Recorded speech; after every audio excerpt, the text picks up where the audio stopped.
महाराज जी के साप्ताहिक कथा संस्करण में आप सभी भक्तों का स्वागत है। आज हम सुनेंगे महाराज जी की एक लघु कथा। ये कथा बाबा रामदास द्वारा रचित पुस्तक मिरेकल ऑफ लव से ली गई है। ये बात है चित्रकूट की। महाराज जी अपने भक्तों के साथ चित्रकूट गए हुए थे और चित्रकूट में भ्रमण करते करते उनके पैर में कांटा चुभा। उन्होंने कांटा निकालते निकालते उनके मुंह से निकला या उन्होंने कहा कि प्रभु राम और सीता जब यहाँ आए होंगे तो उनके पैर में पता नहीं कितने कांटे चुभे होंगे। ये सुनते ही हम सब लोगों को न जाने क्या हुआ, हम सबके आंखों में आंसू आ गए।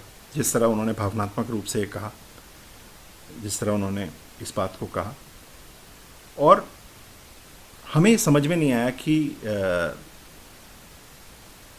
इतनी छोटी सी बात के ऊपर हम सबके आंखों में आंसू क्यों आ गए। थोड़ी देर में हम लोग अपने जो सेंसेस हैं उसमें लौटे। जैसे ही हम आए तब हम जोर से हंसे और हमने सोचा ये क्या हो गया, हम क्यों रोने लगे और ये आंसू हमारे क्यों आ गए। अब यहाँ पर महाराज जी अपने भक्तों से क्या कहना चाह रहे थे, या अपने भक्तों को क्या सीख देना चाह रहे थे, या अपने शिष्यों को क्या सीख देना चाह रहे थे। महाराज जी की जो सबसे बड़ी सीख थी यह कि यदि आप किसी भगवान को मानते हैं तो आपका उनके साथ भावनात्मक रूप से जुड़ा होना बहुत ज़रूरी है। अब आपने महाराज जी की फ़ोटो तो अपने घर में अपने दफ्तर में लगा रही, पर आप उनसे भावनात्मक रूप से नहीं जुड़े हुए। तो भावनात्मक रूप से जुड़ने का क्या है, इसको कैसे हम समझेंगे। इसको हम समझते हैं रीवा के एक सज्जन हैं जिन्होंने अपनी फैक्ट्री में महाराज जी का एक छोटा मंदिर बना रखा है। तो वहाँ पर महाराज जी का जो मंदिर है वो मानते महाराज जी वहाँ रहते हैं। उनके लिए सुबह की चाय से लेकर रात का खाना, पंखे, कूलर सब उन्होंने व्यवस्था कर रखी है। तो उन्हें क्या लगता है, भावनात्मक रूप से क्या जुड़े हुए हैं वो। उनको ये लग रहा है कि महाराज जी यहाँ रहते हैं और वो महाराज जी के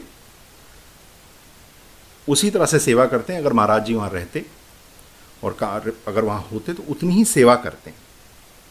तो दो चीज़ें यहाँ पर अब समझ में आती हैं। एक चीज़ तो ये समझ में आती है कि भैया आप महाराज जी को खाना दें, महाराज जी के लिए एसी कूलर लगा दें, तो क्या आपका भावनात्मक रूप से जुड़ाव हो जाता है। मैं मानता हूँ इससे आपका 5-10% तो हो जाता है। आपको लगने लगता है कि कोई शक्ति मेरे पास है और उसकी आप धीरे धीरे आपको उससे लाभ मिलने लगता है और आपको काफ़ी ऊर्जावान महसूस करते हैं। पर बाकी 95% जो है वो कहाँ से आता है। 95% आपका जुड़ाव कैसे होगा, जब आप ये मानेंगे कि महाराज जी मेरे साथ हैं। कोई भी गलत काम करने से पहले आपको लगेगा अरे ये तो मेरे साथ बैठे, मुझे ये काम नहीं करना चाहिए। किसी को धोखाधड़ी करनी है, अरे महाराज जी मेरे साथ बैठे, मुझे ये काम नहीं करना है। या मुझे किसी की मदद करनी है, यार महाराज जी मेरे साथ हैं, मुझे मदद करनी है। मुझे कोई भी कार्य अपने देश के विरोध में नहीं करना है क्योंकि महाराज जी मेरे साथ हैं। तो जो गाइडिंग प्रिंसिपल होता है वो आपके साथ जिस दिन तक जब आप रखने लगते हैं तो आपका अपने भगवान के साथ भावनात्मक रूप से जुड़ाव हो जाता है, या अपने गुरु के साथ भावनात्मक रूप से जुड़ाव हो जाता है। जैसे ही महाराज जी के पैर में कांटा चुभा, उन्होंने तुरंत ही अपने भगवान को सोचा कि जब मेरे भगवान यहाँ गए होंगे तो कितने कांटे चुभे होंगे। तो मतलब वो मानते हैं कि उनके भगवान उनके साथ थे, या उनको उतना मानते थे कि उनका जो उनकी पीड़ा भी, जो उनके अंदर उन्होंने पूरा जो पीड़ा है उसको महसूस किया। तो ये चीज़ सबसे ज़्यादा ज़रूरी है कि यदि आप किसी भी चीज़ को मानते हैं, चाहे कोई भी भगवान हो, कोई भी धर्म हो, कोई भी गुरु हो, तो आपको मानना पड़ेगा कि वो गुरु पूरे 24 घंटे आपके साथ रहते हैं। आप उठते हैं तब तक सोते हैं वो आपके साथ में। आप जो भी कार्य करते हैं आपको ये मान के चलना चाहिए कि ये मेरे साथ हैं। जैसा कि आप लोग हमारे भारतीय परंपरा में हम क्या करते हैं, बहुत सारे काम अपने माँ बाप के साथ सामने करने से डरते हैं, हमें शर्म लगती है या कुछ भी ऐसा होता है। क्यों हमें लगता है कि भैया ये हमारे पिताजी यहाँ बैठे हैं, हमारी माताजी बैठी हैं, इस तरह के कार्य नहीं करने चाहिए इनके सामने। ये हमारी सीख है, ये हमारी धरोहर है ये हमें मान के चलना चाहिए कि ये उसी तरह से जिस हिसाब से महाराज जी के जितने भी आदर्श थे, महाराज जी की जितनी भावनाएं हैं, उनको हमें हमेशा अपने साथ रखना चाहिए। जब हम रखेंगे तो हमारा कभी अहित नहीं होगा। जब आप मान के चलेंगे महाराज जी आपके साथ हैं तो आप किसी को धोखा नहीं देंगे, और यदि आप किसी को धोखा नहीं देंगे तो आपको भी धोखा नहीं मिलेगा। मैंने आपको पिछली कथा में बैलेंस के बारे में बताया था। आप जितना अपने खाते में, अपने जीवन के खाते में अच्छाई डालेंगे, उतना ही आपका बुराई का बैलेंस ख़त्म हो जाएगा। हम ये देखते हैं कई लोग जो होते हैं वो अपनी किस्मत को रोते रहते हैं। अरे भैया हमारे पास तो बहुत पैसा था, हमने तो, अब हमारे पास कुछ नहीं है, खाने के लाले पड़ गए। तो मैं उन सभी लोगों को ये बताना चाहूँगा, अगर वो आंखें बंद करके सोचेंगे उन्होंने किया क्या, तो कहीं ना कहीं उन्होंने कोई ऐसे कार्य किया होगा जिससे कि उनका जो अच्छाई का बैलेंस है वो ख़त्म हो गया, सिर्फ बुराई का बचा। जो अगर आपके खाते में बुराई है तो बुराई मिलेगी आपको, आपके खाते में अच्छाई है तो अच्छाई मिलेगी। और हर आदमी को जो है एक मौका ज़रूर मिलता अपने ज़िंदगी में। अगर यदि आप लोगों को मालूम हो, मेरे को इसके सच्चाई के बारे में नहीं मालूम, पर जो मैंने इधर उधर देखा वो उसके बारे में बता रहा हूँ। कुछ दिनों पहले क्या हुआ कि आप लोगों को भी मालूम हुआ कि एक बुजुर्गवार एक ढाबा चला रहे थे, और कोई यूट्यूब का उसने था, उन्होंने उसका ढाबा दिखा दिया और बहुत ज़्यादा वो पॉपुलर हो गया और बहुत लोग आने लगे, बहुत संस्थाओं ने उनकी मदद करने लगी। और इसी बीच क्या हुआ कि जो बुजुर्गवार थे, अब बेचारे बुजुर्ग थे या उन्हें नहीं समझ में आया, उन्होंने जिस आदमी ने उनको इस पायदान पे खड़ा किया उसके ही खिलाफ उन्होंने पुलिस में अर्जी वर्जी देखी। मुझे नहीं मालूम अब क्या हुआ। फिर बाद में क्या हुआ, एक तरफ तो लोगों ने उनको सराखों में बिठा लिया और दूसरी तरफ उनके शक की निगाहों से देखने लगे। तो यदि आपके पास कुछ भी ऐसा है, अगर आपको किसी भी स्थान पे बने रहना है तो भगवान आपको एक मौका ज़रूर देगा। मैं मान ही नहीं सकता कि किसी आदमी को कोई मौका ही नहीं मिला। आपने उस मौके को किस तरह से पकड़ा, ये बहुत ज़्यादा ज़रूरी है।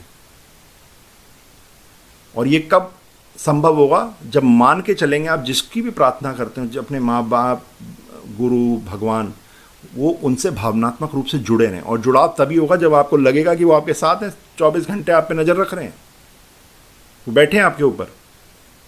जब ऐसा होगा तो आप कोई भी गलत कार्य नहीं कर पाएंगे। और जब आप कोई गलत कार्य नहीं कर पाएंगे तो आपके जो जीवन का खाता है उसके अंदर सिर्फ और सिर्फ अच्छाई रहेगी और आपके साथ कभी बुरा नहीं होगा। भूखे को रोटी नहीं दी आपने और वहाँ पकवान खिला रहे हैं लोगों को, बड़े बड़े लोगों को अपने घर पार्टी दे रहे हैं, तो आपको क्या लगता है वो लोग आपकी जो अच्छाई का खाता है उसमें कुछ आएगा? कुछ नहीं। गरीब को देने से पहले 100 बार सोचते हैं,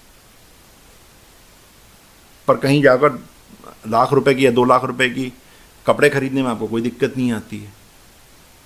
जो भी हमें धन संपदा दी है वो आपका उसमें नहीं है। अब यहाँ मैं आपको एक छोटी सी बात बताऊंगा। हम लोग क्या करते हैं कि हमारे जो अधीनस्थ कर्मचारी होते हैं, चाहे वो हमारे नीचे काम करने वाले लोग हों, चाहे हमारा चौकीदार हो, चाहे हमारी गाड़ी धोने वाला हो, चाहे हमारे घर में काम करने वाले हो, चाहे कोई भी हो, जब भी कोई त्यौहार का मौका आता है वो आपकी तरफ देखते हैं कि आप उनको कुछ करेंगे, पर आप क्या कहते हैं? अरे इसने क्या किया है, अरे ये कौन है? तो ये मान के चलिए जो भी हमारी सफलता होती है उसमें हमारे आसपास के लोगों का भी उतना ही हिस्सा होता है जितना कि हमारे परिवार का। वो गाड़ी धोने वाला भी उतना ही जरूरी है जितना कि आपका कोई भी इंजीनियर। हर एक आदमी अपना काम कर रहा है।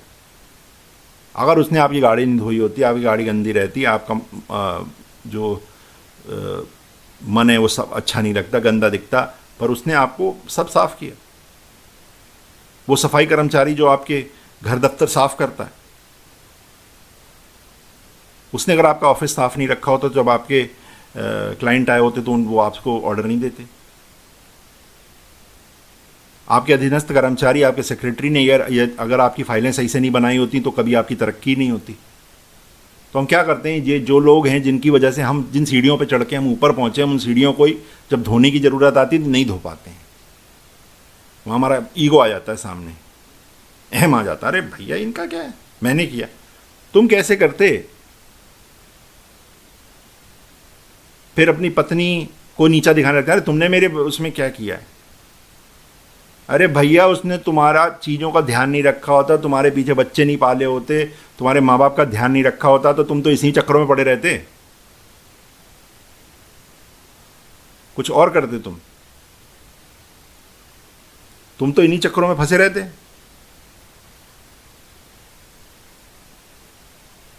तुम तो अपने बच्चों का खाना ही देख पाते। इन्होंने तुम्हारी सफलता में, मैं मानता हूँ जो पत्नी होती है उसका 50% से ज़्यादा योगदान रहता है, या 50% तो रहता है। क्योंकि अगर मान लीजिए आप अकेले रहते, आप अकेले रहें कहीं और सारा काम खुद करते, तो आपको तो समय ही नहीं मिलता कुछ करने के लिए। अगर आपकी पत्नी ने आपके बच्चे नहीं पाले होते या आपके घर का ख्याल नहीं रखा होता तो आप कर पाते कुछ नहीं। तो हमें मान के चलना चाहिए कि जो भी शक्ति को हम मानते हैं उसको हमें मानना चाहिए, वो हमारे ऊपर हमेशा रहती है और जिस तरह से हमको एक गाइडिंग चीज में रखती है। तो इसी के साथ आज का कथा संस्करण यहीं समाप्त करते हैं। अगले सप्ताह दोबारा मिलेंगे। और जाते जाते मैं आप सबको बोलूँगा, जिस तरह से आप लोग अभी परहेज कर रहे हैं, देश में कोरोना के केसेस कम हो रहे हैं, आप इस संयम को बना के रखिए। संयम इस समय बहुत ज़रूरी है। जिसको जहाँ वैक्सीन मिल रही है तुरंत लगाए। कोई ये सोशल मीडिया पे भ्रामक दावे चल रहे हैं, इनसे दूर रहें और अपने आप को स्वस्थ रखें। धन्यवाद।